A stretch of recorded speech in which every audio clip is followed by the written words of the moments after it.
کہ نام تو آپ کا اصل میں عمر تھا، لیکن قبیلہ قریش کو ایک دعوت دے کر نہایت لذیذ اور مزیدار حشم یا شوربے اور روٹی کا چورا ملا کر کھلایا تھا۔ تب سے قوم نے آپ کو ہاشم کے نام سے پکارا اور آپ عمر سے ہاشم ہو گئے۔ شام کے ایک سفر تجارت میں جو آپ نے مدینہ کے راستے کیا تھا، آپ نے سلمہ نام کی ایک خوبصورت مدنی بی بی سے شادی کی۔ اس سے ایک بچہ پیدا ہوا جس کے بالوں میں ذرا سفیدی تھی۔ آپ نے اسے مناسبت سے اس کا نام شیبہ رہا۔ شیبہ کے پیدا ہونے کے بعد جناب ہاشم کچھ دیر اور مدینہ میں رہے، اس کے بعد شام کے سفر پر چل پڑے، مگر ابھی غزوہ کے مقام پر پہنچے تھے کہ بیمار پڑ گئے، اور بیماری نے اس قدر طویل پکڑ لیا کہ شام کا یہ سفر آخرت کا سفر ثابت ہوا۔ اللہ اکبر، اللہ اکبر۔ مرتے وقت جناب ہاشم نے اپنا تمام مال ومتاع ابوالہم بن عزا کے ہاتھ اپنے بھائی مطلب کو بہچا دیا، نیز تاکید کی کہ وہ میرے اکلوتے لہتے جگر شیبہ کی پرورش اور تربیت اچھی طرح کریں، مگر افسوس مطلب نے اپنے بھائی کی وصیت کو برسوں بلائے رکھا اور جناب شیبہ نہایت کمپلسی کے عالم میں پلتے رہے۔ اللہ اکبر۔ ایک طویل مدت کے بعد جب عبد المطلب کو اپنے مرحوم بھائی ہاشم کے اکلوتے فرزند شیبہ کو دیکھنے کا اشتہاق ہوا تو مدینہ گئے اور یتیم کو گلے سے لگایا، پیار کیا۔ ہر چند شیبہ کی والدہ اور اس کے رشتہ داروں نے شیبہ کو ساتھ لے جانے کی مخالفت کی، لیکن مطلب نے منت سماجت کر کے انہیں رضامند کر لیا۔ چنانچہ وہ اپنے چچا کے ساتھ اونٹ پر سوار ہو گئے۔ آپ جب مکہ کے دروازے میں داخل ہو رہے تھے تو لوگ سمجھے آپ عبد المطلب کے غلام ہیں۔ ہر چند مطلب نے لوگوں سے کہا، نہیں، یہ غلام نہیں، میرا بھتیجا شیبہ ہے۔ تاہم آپ سے متعلق بات لوگوں کے منہ میں یہی نکل چکی تھی، لہٰذا آپ شیبہ سے عبد المطلب ہو گئے، جن کے معنی عبد المطلب کے غلام ہیں۔ اللہ اکبر۔ جناب عبد المطلب کے 10 بیٹے تھے۔ کہتے ہیں آپ نے یہ نظر مانی کہ اگر اللہ انہیں 10 فرزند عطا کرے گا تو وہ ان میں سے ایک بیٹے کو اس کے نام پر کعبۃ اللہ میں ذبح کریں گے۔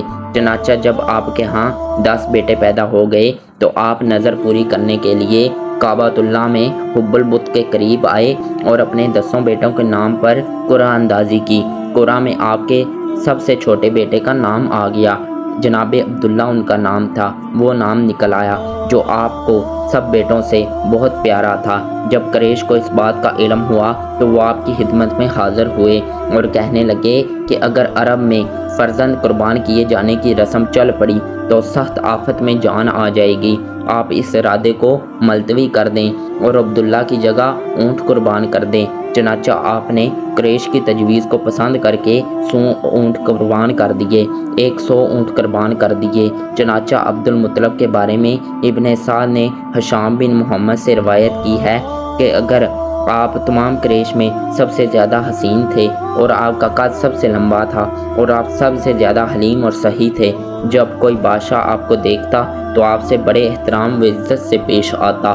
اس واقعہ کے بعد مورخین لکھتے ہیں کہ آپ وہب عبد المناف کے پاس گئے اور ان کی بیٹی آمنہ بی بی سے اپنے لہتے جگر جناب عبداللہ کا نکاح کر دیا، جو قریش کی عورتوں میں ہر لحاظ سے ممتاز اور افضل تھیں۔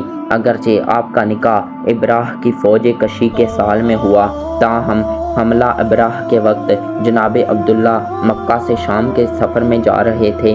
جناب عبداللہ شام تشریف لے جا رہے تھے کہ راستے میں بیمار پڑ گئے۔ چنانچہ آپ مدینہ میں اپنے ننہال کے ہاں رک گئے اور یہاں 1 ماہ بستر علالت پر رہ کر ملک بقا کو روانہ ہوئے۔ ابراہ کے متعلق لکھتے ہیں کہ وہ ایک عیسائی سردار تھا اور کعبۃ اللہ کی بڑھتی ہوئی مقبولیت اس کے دل میں کانٹا بن کر چبھتی تھی۔ چنانچہ وہ کعبۃ اللہ کو ڈھانے کے لیے حبشہ سے ایک لو لشکر لے کر مکہ پہنچ گیا اور اس نے وہاں کے لوگوں کو اپنے ارادے سے باخبر کرنے کے لیے ان کے جانور پکڑ لیے۔ انہی میں جناب عبد المطلب کے اونٹ بھی تھے۔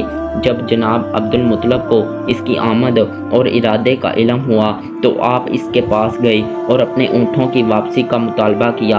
ابراہ نے بڑی حسرت سے پوچھا، تمہیں اپنے جانوروں کی تو فکر پڑ گئی لیکن اس کی فکر نہیں جس کی بدولت تم یہاں مکرم عظیم ہو۔ آپ نے بڑی بے پرواہی سے جواب دیا کہ میرے اونٹ میرے ہیں، ان کا بالک میں ہوں، اس لیے ان کی واپسی کے لیے چلا آیا۔ رہی بات کعبہ کی تو اس کا مالک کوئی اور ہے اور وہ خود اس کی حفاظت کر لے گا۔ اللہ اکبر۔ جناب عبداللہ کے نور چشم میرے اور آپ کے پیارے نبی صلی اللہ علیہ وآلہ وسلم کی ولادت ہوئی، باسعادت ہوئی۔ اللہ اکبر، اللہ اکبر۔ جناب محمد رسول اللہ صلی اللہ علیہ وآلہ وسلم نوشیر و عادل کے عہد حکومت میں پیدا ہوئے۔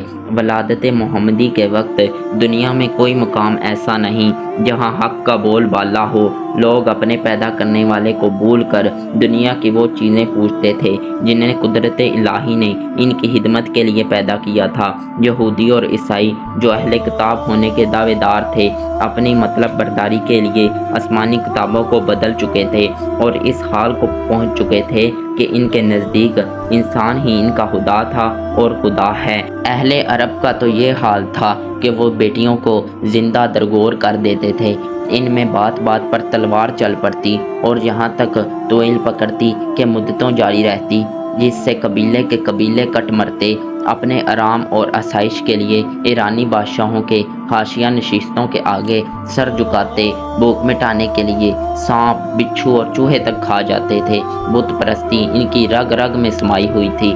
غرض یہی وہ سبب تھا جس سے قدرت الہی نے تمام دنیا کے آخری رسول صلی اللہ علیہ وآلہ وسلم کو عرب میں پیدا کر کے عربوں کو آپ کا مخاطب اول بنایا۔ اللہ اکبر، اللہ اکبر۔ لوگوں کو بتایا کہ ہمارے نبی پاک صلی اللہ علیہ وآلہ وسلم اللہ کی توحید، رسالت اور قرآن لے کر آ رہے ہیں۔ اللہ اکبر۔ پیارے دوستو، یہ بہت چھوٹی سی ویڈیو میرے اور آپ کے نبی کریم صلی اللہ علیہ وآلہ وسلم کا شجرہ نسب تھا۔ اگر آپ صلی اللہ علیہ وسلم کی زندگی کے بارے میں آپ ویڈیو دیکھنا چاہتے ہیں تو کمنٹ باکس میں لازمی بتائیے گا۔ ماشاءاللہ ربیع الاول آ گیا ہے، اس میں ہم آپ کو ایک وظیفہ بھی بتائیں گے جس کی وجہ سے آپ کے گھر میں ہر پریشانیاں، مصیبتیں سب دور ہو جائے گا انشاءاللہ عز و جل۔ آج کی ویڈیو یہیں تک ختم کرتے ہیں اور اسی دعا کے ساتھ ختم کرتے ہیں کہ اللہ تعالیٰ میری اور آپ کی تمام مشکلیں، پریشانیاں دور فرمائے۔ اللہ تعالیٰ اپنا کرم فرمائے، فضل فرمائے۔ ملتے ہیں کل ایک نئی ویڈیو میں، اس سے اچھی ویڈیو میں۔ تب تک کے لیے اللہ حافظ۔